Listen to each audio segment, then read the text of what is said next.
Hey, it's the Empire, Geoboxing Empire, Boxing. Now, man, my boy Guillermo Rigondeaux fought Jason Casimiro, and man, that was it was an interesting fight, man. Rigondeaux and Casimiro were throwing bombs in the beginning. Casimiro hit Rigondeaux with the overhand left, and it hit him in the back of the head. And then when Rigondeaux was going to the ground, Casimiro then began to hit Rigondeaux while he took a knee with a couple left hooks to the body. I mean to the head. Uh, Therefore, giving the ref just said it was a slip because it was a point where Rigondeaux was dropped, but it was an overhand left. It was in the back of the head, overhand right. I'm sorry, and then you start hitting him while on the ground. So Casimiro could have easily been disqualified, but the referee just said whatever, it's just slip instead to balance it all out. And then Rigondeaux went back to his dancing style. He started dancing on Casimiro, and he started moonwalking on him, man, doing jazz, moving around the ring, real just dancing. He was dancing on the guy, and Casimiro really couldn't catch up. He got really frustrated.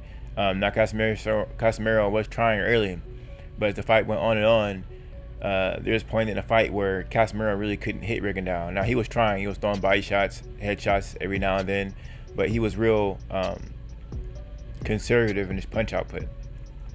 Now, man, listen, I got some stats for you guys, man. It was shocking. I mean, there wasn't double digit punches landed the whole fight, right? You got the punch landed right here in front of you. It wasn't double digit punches landed. So Casimiro was not cutting the ring off, and he wasn't really doing anything to stop Rigondeaux's movement, and he wasn't letting his hands go at all, right? He didn't really land anything. So there's a lot of flailing going on, but Casimiro was missing a lot. He wasn't landing anything at all. And Rigondeaux, he was making the guy miss, but he was just looking at the guy. He'll throw punches every now and then, but you can count the amount of straight lefts he threw. He maybe threw more than 5, maybe. I don't think he landed more than 10 straight lefts at any point in the fight in one round, right? So that being said, man, what else? There's other stats in Rigondeaux. The final punch stats, and Rigondeaux did land more jabs, but it looked like Casimiro landed more power shots, and he ended up outlanding Rigondeaux by 3% in the end, right?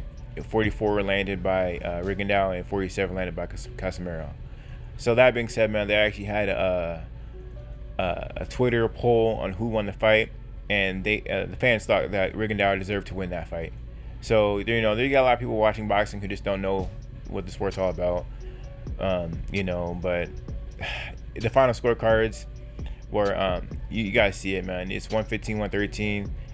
Tim Cheatham had it, and then 117-111 Robert Hull had it, and then 116-112 Daniel Sandoval had it, right? So it was a split decision win for Casimiro, but the fans thought they won on Twitter, and I thought Rigondeaux, he was winning the fight, but he just didn't do enough. I thought technically he won the fight, but there was times in that fight where it looked like it was a mismatch at one point. It was to the point where Rigondeaux he'll make Casimiro miss, and Casimiro must have got stuck in the ropes at least 3 or 4 times in that fight because he was making a miss and he was getting countered by Rigondeaux's right hook, and he was getting literally stuck in the ropes. It was crazy. I never seen anything like it. Here's a post right here from Terrence Crawford. Crawford thought he even won. Crawford thought he won. I'm probably gonna make a whole nother video about that tomorrow. But Terrence Crawford thought the fight wasn't close, and I thought it wasn't close either. I thought Rigondeaux was winning the fight. He just looked at the guy. I don't know what he was doing. I'm not sure if he maybe hit him funny, but maybe he hurt his left hand. But I seen that post with this the last punches in the 12th round. He landed some clean punches, straight lefts. So his hand wasn't hurting or anything. He was just chilling. I think Rigondeaux, he's just using boxing for a payday. He should have stopped the guy. It looked like he wanted to hurt him. He could have did it, But the fans, they really had a impact on how the fight was scored. They're booing a lot. They casuals. They expect Rocky. They expect a Rocky fight, but they don't understand boxing's all about hit, not get hit. But there was a point in that fight where Rigondeaux wasn't in any danger. He could have imposed himself on a Casimiro if he wanted to. Rigondeaux, he used to fight at 122, and he went down at 118. So he was a bigger fighter. He had a longer reach. Right, he had the height advantage. I mean, he's fighting a smaller fighter, right? And Rigondeaux, if he wanted to, he could have stopped the guy. So Casimiro won, but you know, the real hardcore boxing fans really didn't think he won. Pound for pound #1 fighter in the world, Terrence Bud Crawford, don't think he won. I thought Rigondeaux won the fight, man. You know, I just thought he just looked at the guy a lot for some reason. But there was times in the fight where, you know, you get style points for certain things that Rigondeaux was doing. Like I said, he was countering Casimiro, hitting with right hooks. He was getting stuck in the ropes. And plus, you know, there's points in that fight where Rigondeaux would look at the guy, and then the guy would go wild and throw crazy hooks, and Rigondeaux would just dodge him. Wah. He'll throw like 4 hooks. Wah. Rigondeaux would go right underneath him, look at him, and laugh at him. You know, you get style points for that kind of stuff. There was never a point in that fight where Casimiro made Rigondeaux look amateurish. It was the other way around, you know, and you get style points for that kind of thing. You know, when you hit a guy and you get stuck in the ropes multiple times in a fight, the guy, I mean, you know, you get points for that. But at the end of the day, making a guy miss, while that's fun to watch, you still got to land punches at the end of the day. You know, it's not, you know, there's no stats on punches missed. Or not punches missed, but you have to win a fight by throwing punches. If a guy misses a lot of punches, that's great and all, but you don't win fights by making a guy miss. You win fights by hitting the guy. And Rigondeaux, he just didn't do anything to really impose himself on a smaller fighter. It's just that Rigondeaux was a bigger fighter, you know, he could have did more.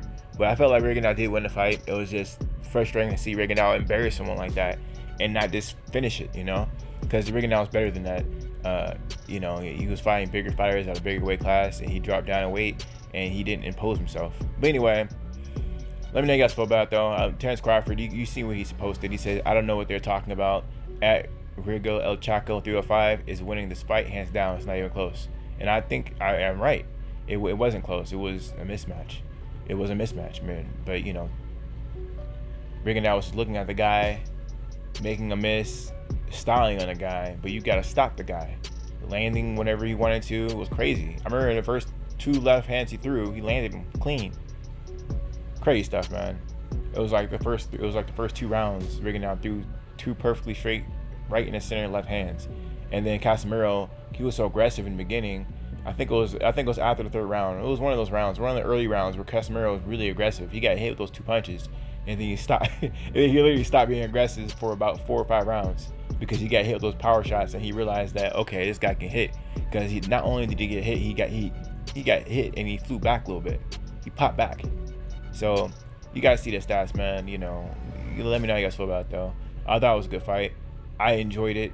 You know, I enjoyed the styling on Rigondeaux. That's definitely a film study on how to move really fast while in boxing stance. You know, I thought Rigondeaux had a game plan earlier to maybe, you know, tire the guy out and then get him later. He started round 12 good, but he just didn't capitalize on it. He didn't continue to impose himself on a little dude.